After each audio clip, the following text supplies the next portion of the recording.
Namaste students. In last video, I explained disconnected architecture. We have completed disconnected architecture. We completed select, insert, update, delete and search data with disconnected architecture.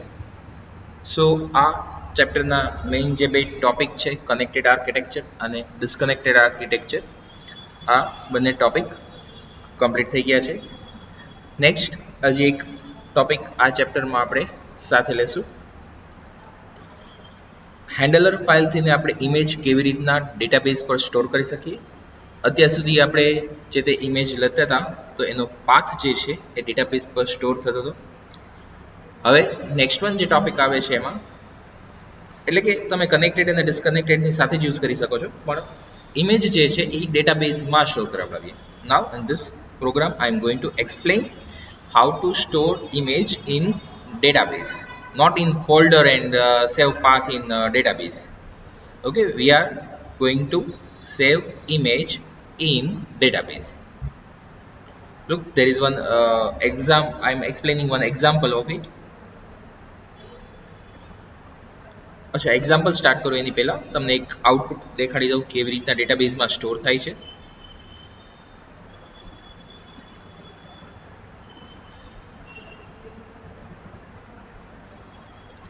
Okay, આ જે છે એ image છે, it store as binary data. અહીંયા જે store થઈ છે એ binary ડેટાથી store થઈ છે.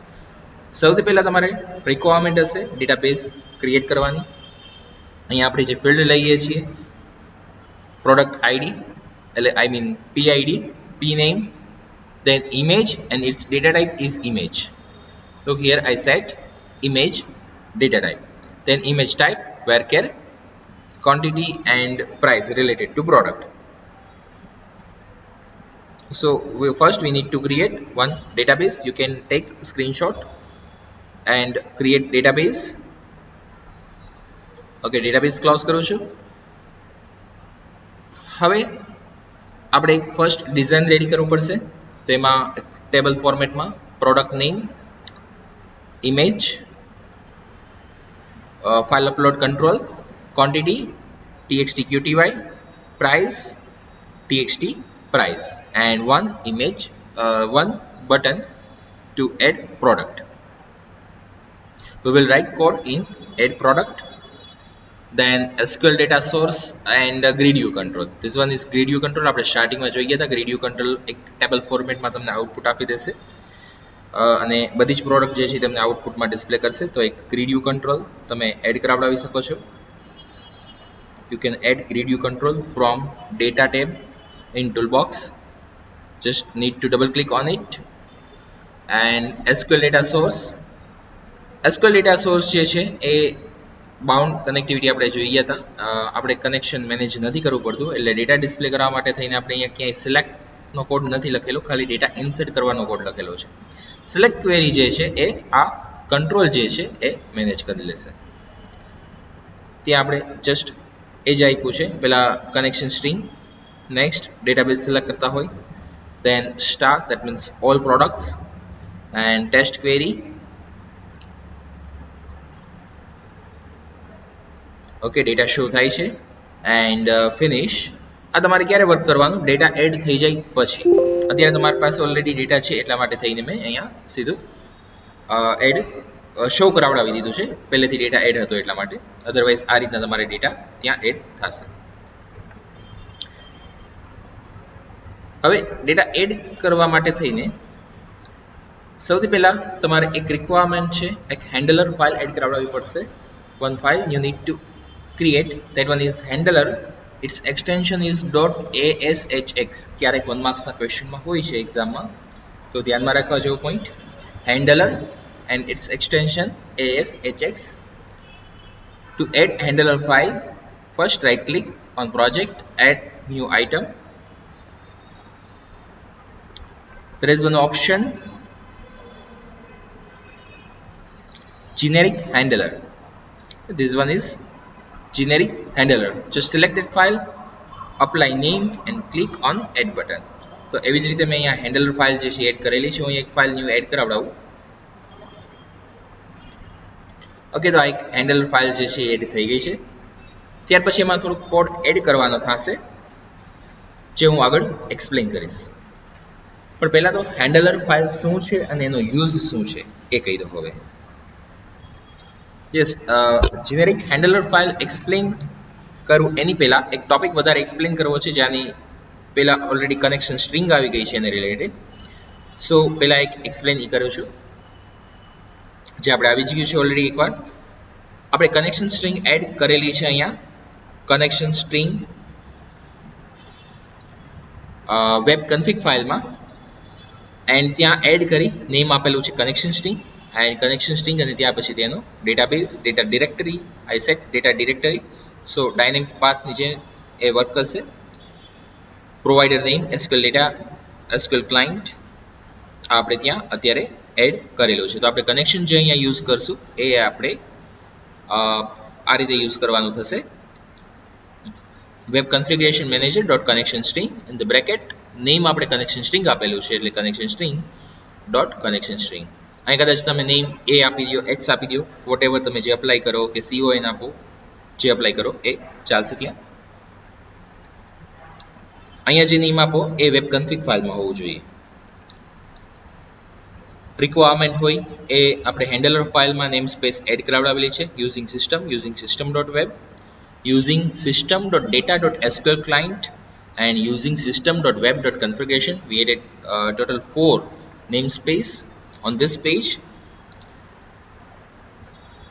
I mean on handler file. Now what is handler file or generic handler file? Sometimes we do not want typical web form. Sometimes we need to return some dynamic output which will be shown inside web form. Here we need to dynamically return an image of individual product. We do not use generic handler file directly. Don't use to see some information on web form. Generally કોઈ information web form ઉપર ખાલી display કરવા માટે use નથી થતી, એ તો આપણે already કરીએ જ છીએ. It is also always used to collect some dynamic information and send to the target web form or control as an answer to some property value. It will return value of related product. Dynamic content of handler file can be anything, like it can image or video or MP3 file format or any file audio file format or any text information. Whenever you open generic handler file, you can see only the code part. આનો અહીંયા જે છે code part જ હશે. there is no design part, એટલે કે એનો અહીંયા જે રીતના અહીંયા આપણે જોઈએ છીએ આનો ડિઝાઇન પાર્ટ અને ત્યાર પછી એનો કોડ પાર્ટ એટલે કે કોડ વિન્ડો, એવી રીતના ASHX ફાઇલમાં ખાલી કોડ વિન્ડો જ હશે, એનો કોઈ ડિઝાઇન વિન્ડો નથી. Generic handler file has one important event called process request, which has one parameter called HTTP context. Okay, what will happen when handler file is called? Whenever handler file is called, control is automatically transferred to process request event. It has one parameter called HTTP context. By using context object, this context object, HTTP context class, object of HTTP context class, you can send the output back to the calling web form. એટલે કે એનો જે HTTP એક object જે હશે context, એ HTTP context class નો છે અને જે આઉટપુટ જે છે એને રિપ્લાય આપશે, એટલે કે આઉટપુટ આપશે રિપ્લાય આપશે. Output back to the calling web form, control or whatever it is. Context is the reference to the source which called generic handler file. So it is one type of source ki જ્યાંથી એ file call થઈ છે. You can have more than one generic handler file in one project, depends on our requirement. first we need to enter required namespace here. Like here I have added system.data.sql client and system.web.configuration. અહીંયા મેં બે namespace add કરેલી છે. હવે અહીંથી આપણે coding પછી સમજશું, પણ એની પહેલા આપણે થોડુંક આગળનું પોર્શન જે છે એ સમજી લેવું પડશે, પછી આપણે હેન્ડલર ફાઇલ જે છે એ જોઈ શકશું. તો પહેલા આપણે જે ડિઝાઇન કરવાનું છે એ કમ્પ્લીટ કરી લીધું છે. અહીંયા એડ પ્રોડક્ટમાં જે ડિઝાઇન છે એમાં મેં એક્સપ્લેન કરી દીધું છે. એન્ડ હવે અહીંયાથી આપણે એડ પ્રોડક્ટ જે છે એ કોલ કરાવડાવીએ છીએ. તો એડ પ્રોડક્ટ પહેલાં તો નેમસ્પેસ રિક્વાયરમેન્ટ જે છે એ એડ કરાવડાવી દો. Add required namespace like system.data.sql client and system.web.configuration, અને જો system.data ન હોય તો એ પણ એડ કરાવી દેજો. નેક્સ્ટ તમારે અહીંયા બટનની ક્લિક ઇવેન્ટમાં અહીંયા વેરિયેબલ એક ડિક્લેર કરેલો છે ઇન્ટીજર img લેન્થ કરીને, then બાઇટ માટે img અને સ્ટ્રિંગ માટે સ્ટ્રિંગનો એક img ટાઈપ એટલું અહીંયા ડિક્લેર કરેલું છે. નેક્સ્ટ વન અહીંયાથી આપણે જે કન્ટેન્ટ પાસ કરશું એ ત્યાં ફાઇલ હેન્ડલરમાં જશે. આટલો પોર્શન હું પછી રાખું છું. એની સિવાયનો બાકીનો પોર્શન છે હું પહેલાં એક્સપ્લેન કરી દઉં, કેમ કે એ બધો કોમન પોર્શન છે, જે કોમન કોડ છે કે જે આપણે ઓલરેડી કમ્પ્લીટ થઈ ગયો છે. આટલો જ જે કોડ છે એ આપણે અહીંયા ઇમેજ માટેનો ન્યૂ છે. ઓકે, તો આ એડ પ્રોડક્ટ કરવા માટેની ડિટેલ્સ કઈ રીતના છે એ છે કે પહેલાં તો કનેક્શન સ્ટ્રિંગ, દેન કનેક્શન સ્ટ્રિંગ પાસ કરી છે, then string SQL insert into product table, PID auto increment છે, then pname image type quantity and price and values કરીને આપણે parameters જે છે એ પાસ કરેલા છે. we are passing parameters and we pass values in that parameter with cmd.parameters.add with value. We are getting value from txt pname.text, then image type, then txt quantity.text and txt price.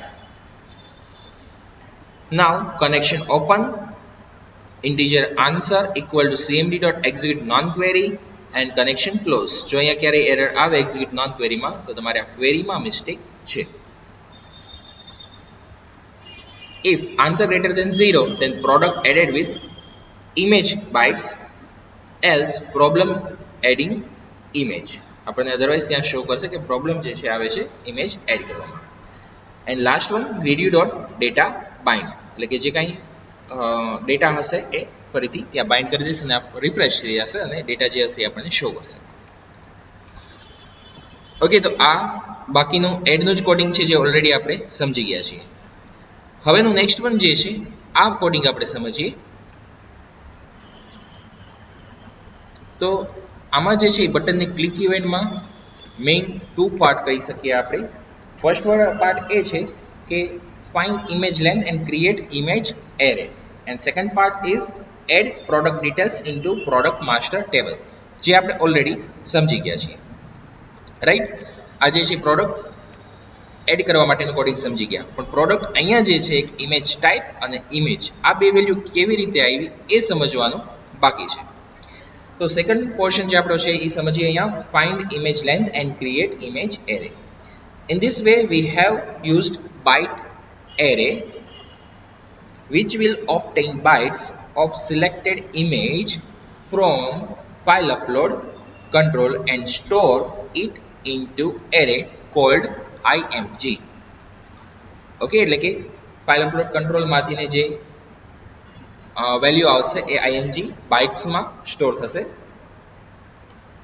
File upload 1.post file is the object which represents posted file or selected file by us. અહીંયાથી આપણે જે select file કરી હોય એ આપણે ત્યાંથી ને આપી શકીએ છીએ. .posted ફાઇલ થી ને it will find the content type from posted file object and store it into image type.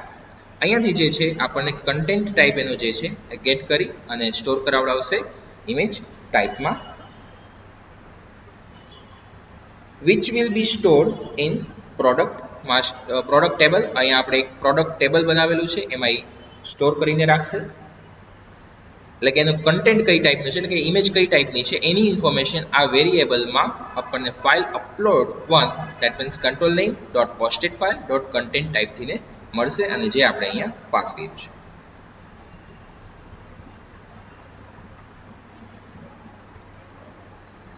This image file this image byte array length will be decided with img length variable. એટલે કે એનાથી length જે છે એની length img length નામના વેરિયેબલમાં pass થશે. Now file upload 1 dot posted file dot input stream dot read method will read individual bytes from uploaded image, and each byte of image will be stored into image byte array.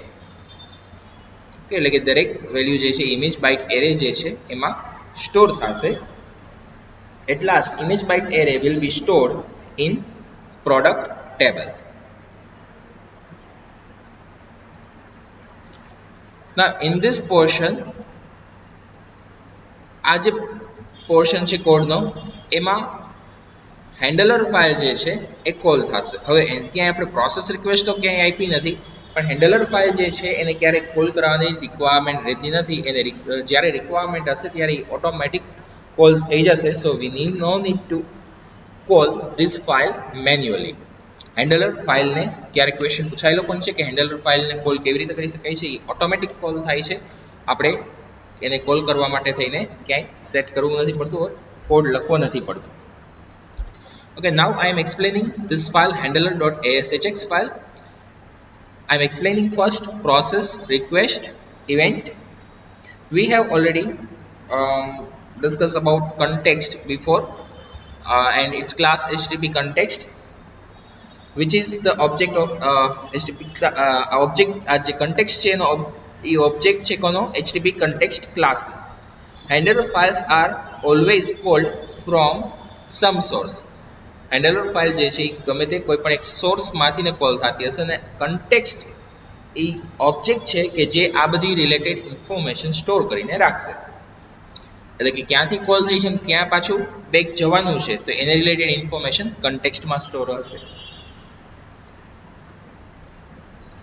Now first to line connection માટેની છે, એ તો તમને ખ્યાલ હશે જ.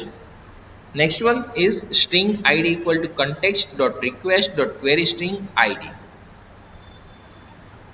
Here we have obtained query string parameter called id, which we passed from grid view while displaying image of each product. આપણે જ્યારે product છે એ ડિસ્પ્લે કરાવતા હશું ત્યારે એનું આઈડી જે છે એ ત્યાં પાસ થતું હશે. Each time while displaying product information, individual product's ID will be sent to handler file. That one is .ashx file and will be stored in ID variable. એટલે કે જ્યારે પણ આ પેજમાં ગ્રીડિયોમાં પ્રોડક્ટ ડિસ્પ્લે કરાવવાની છે ત્યારે હેન્ડલર ફાઇલ રિક્વાયરમેન્ટ હશે ત્યારે કોલ થઈ જશે ઓટોમેટિક, અને ત્યાંથી એનું આઈડી જે છે આ પ્રોડક્ટનું આઈડી પાસ થતું હશે, અને આઈડી પાસ થઈ જશે અને એ આઈડી આપણે ક્વેરી સ્ટ્રિંગથી ગેટ કરાવડાવી અને સ્ટોર કરાવડાવ્યું છે આઈડી વેરિયેબલમાં. નાઉ ક્વેરી એક સિલેક્ટ ક્વેરી છે. Select image and image type from product where product ID equal to ID. ત્યાંથી આઈડી જે પાસ થયું છે એ પ્રોડક્ટનું આઈડી હશે, અને એ આપણી પાસે જે ડેટાબેઝ છે એમાં કોલમનું નેમ પીઆઈડી છે. We have PID name in our product table in database. So we are selecting image and image type from product table with where condition.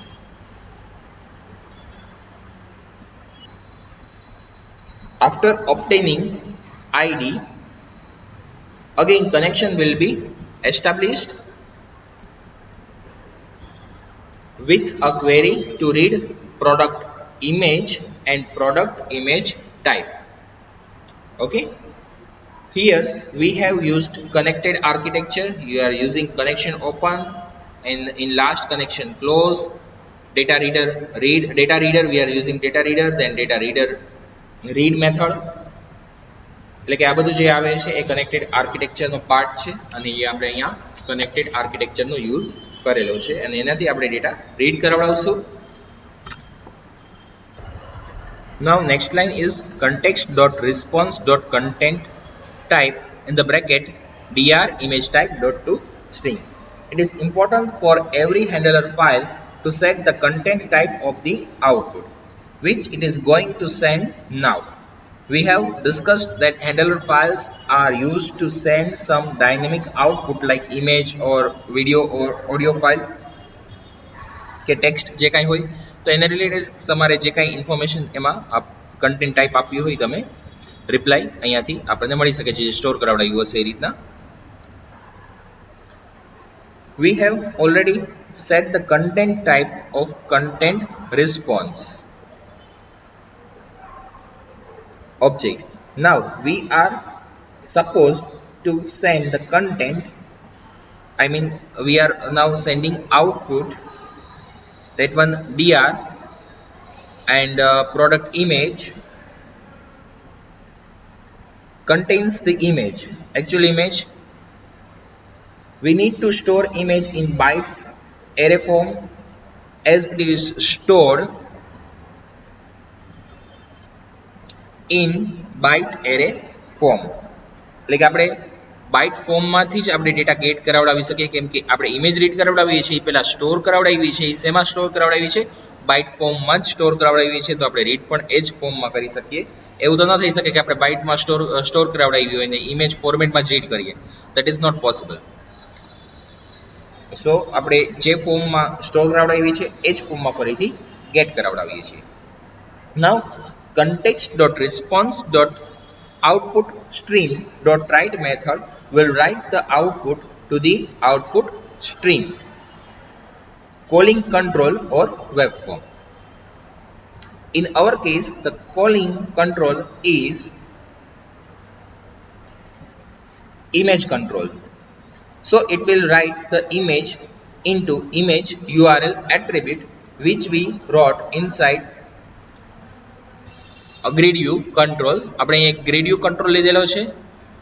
અહીંયા ઇમેજ ડિસ્પ્લે કરાવડાવીએ છીએ એટલે સોર્સમાં જઈએ અને ઇમેજમાં જઈએ ત્યાં જઈ અને ઇમેજ યુઆરએલમાં આપણે એ વેલ્યુ જે છે એ ત્યાં પાસ કરાવડાવેલી છે handler.ashx ક્વેશ્ચન માર્ક અને ત્યાં આઈડી ઇક્વલ ટુ eval અને ઇન ધ બ્રેકેટ પ્રોડક્ટનું આઈડી આપણે ત્યાં પાસ થતું હશે એના પરથી એ ઇમેજ ગેટ થશે. ઓકે, તો આ એક જે છે એક ટેમ્પલેટ ફિલ્ડ છે. ટેમ્પલેટ ફિલ્ડ કેવી રીતના એડ કરાવડાવવું એ હું એક નેક્સ્ટ પ્રોગ્રામમાં લઉં છું ગ્રીડ વ્યૂના, પણ એ તમે પ્રોગ્રામ સમજશો નેક્સ્ટ પ્રોગ્રામ એટલે તમારે ટેમ્પલેટ ફિલ્ડ કેવી રીતના એડ કરાવડાવવું એ તમને ક્લિયર થઈ જશે અને ઇવેલનો યુઝ પણ ત્યાં મેં લીધેલો છે. તો તમે આવી રીતના હેન્ડલર ફાઇલની સાથે એનું ઇવેલનું આઈડી પાસ કરશો તો તમને ત્યાં વેલ્યુ પ્રિન્ટ થઈ જશે. Now in last dr.close connection close and context.response.end. It will close sending output. આ જે છે context.response.end છે એ આઉટપુટ જે સેન્ડ થતું હશે એને ક્લોઝ કરશે. This whole process will be done for every row. એટલે કે જેટલી રોમાં એક ઇમેજ આપેલી હશે તો દરેક ઇમેજ માટે થઈ અને આ હેન્ડલર ફાઇલ કોલ થશે. દેટ મીન્સ કે અહીંયા માની લો કે ટોટલ 5 પ્રોડક્ટ્સ છે તો ફર્સ્ટ ફાઇલ માટે હેન્ડલર ફાઇલ કોલ થશે ઇમેજ ડિસ્પ્લે કરવા માટે થઈને. Similarly for second file, similarly for third file, similarly for fourth file and similarly for fifth file. તો આ પ્રોસેસ 5 ટાઈમ્સ ત્યાં ડન થશે. તો આવી રીતે આપણે ડેટાબેઝની અંદર જ ઇમેજ જે છે એ સ્ટોર કરાવડાવી શકીએ છીએ અને ત્યાર પછી એ ગેટ કરાવડાવી શકીએ છીએ. આ પ્રોગ્રામ આપણે અહીંયા કમ્પ્લીટ કરીએ છીએ અને આ પ્રોગ્રામ આપણે જોઈ ગયા કે ડેટાબેઝમાં આપણે કોઈ પણ ઇમેજ જે છે એ કેવી રીતના સ્ટોર કરાવડાવી શકીએ છીએ એન્ડ આપણે કેવી રીતના ત્યાંથી ફરીથી ગેટ કરી અને ડિસ્પ્લે કરાવડાવી શકીએ છીએ. ઓકે, આપણે આટલું રાખીએ છીએ આ વિડીયોમાં. Thank you.